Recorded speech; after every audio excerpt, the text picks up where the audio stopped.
Hello, this is how we jive for mass communication. Here I'm again with another video. In this video, I'm going to show you how you can delete any application from your iPhone 15, 15 Plus, Pro and Pro Max. Very simple, guys. You have to go to that app you want to delete. For example, I want to delete WhatsApp. It's here, you hold that one. After holding, you see many options here. Is remove app, share app, many options. Top this one, you can see remove this app. So I hit this one.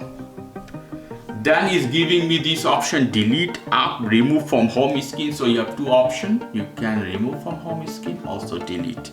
I want to delete in this case. I hit delete app. And one more time, delete. Is gone. It's very simple. So this case, you hold, for example, YouTube, remove app. I hit this one and it's giving me option delete app. Okay guys, if you like this video, please do subscribe to my channel. If you like this segment, please give me a thumbs up. Take care till then. Bye.